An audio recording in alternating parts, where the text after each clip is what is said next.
हे रामफळ bullock heart annona रेटिक्युलेटा आहे ना, खरंच हृदयाच्या आकाराचं.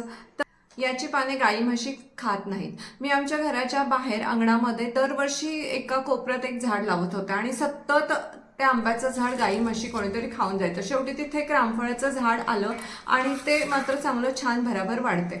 याची पानं गाई म्हशी किंवा शेळ्या मेंढ्या खात नाहीत, कारण पानांमध्ये एक प्रकारचे सायटोटॉक्सिन्स असतात. आणि दुसरी गोष्ट म्हणजे हे खरं तर आशिया खंडातलं फळ नाहीये. हे मूळचं मेक्सिको किंवा अमेरिकेमधलं फळ आहे आणि 17व्या शतकात स्पॅनिश लोकांनी हे जगभर नेलं. म्हणजे साधारण 500-700 वर्षापूर्वी हे भारतामध्ये आलं. म्हणूनच 2000 वर्षापूर्वीच्या आयुर्वेदिक ग्रंथांमध्ये याचा उल्लेख नाही, अगदी भावप्रकाश निघंटूमध्ये सुद्धा नाही. राम सीता भारतीयांच्या जीवनाचे अभिन्न अंग आहेत. त्यामुळे साधारण 500-600 वर्षापूर्वी म्हणजे त्या काळी नवीन आलेल्या या दोन फळांपैकी एकाला रामफळ असं नाव मिळालं तर दुसऱ्याला सीताफळ असं नाव मिळालं.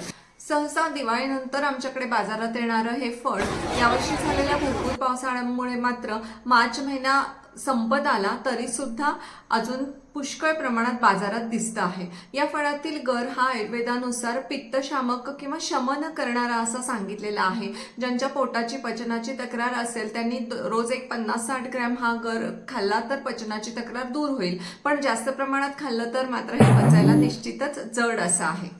दुसऱ्या एका लिमिटेड ट्रायलनुसार जेवणानंतर हे फळ जर खाल्लं तर ज्यांचं HbA1c जास्त आहे किंवा जे प्री डायबेटिक लोक आहेत त्यांची शुगर स्पाइक होण्याची जी टेंडन्सी आहे ती 15 ते 20% कमी झालेली आपल्याला दिसून येते, कारण याच्यामध्ये फायबर सुद्धा मोठ्या प्रमाणात आहे. त्याचबरोबर या फळामध्ये 100 ग्रॅमला 382 मिलीग्रॅम एवढ्या मोठ्या प्रमाणात पोटॅशियम आहेत. त्याचबरोबर vitamin B1, B2, vitamin C ही सर्व व्हिटॅमिन सुद्धा याच्यामध्ये भरपूर प्रमाणामध्ये आहेत. याच्या झाडाच्या सालीतील टॅनिनमुळे सालीचा काढा जो आहे तो जुलाबावरती उपयुक्त आहे, परंतु तज्ज्ञांच्या सल्ल्यानुसार. मगाशी सांगितल्याप्रमाणे याच्या पानांमध्ये जे सायटोटॉक्सिन्स म्हणजे सेल्सना मारणारे द्रव्य आहेत ते कॅन्सरवर देखील उपयोगी पडतात आणि त्यामुळे याच्या झाडाची पाने जी आहेत ती कोलन कॅन्सर, किडनी कॅन्सर यासारख्या कॅन्सरवरती आपण वापरू शकतो. बरोबर सूज कमी करण्यासाठी वेदनाशामक म्हणून सुद्धा ही पाने उपयोगी आहेत.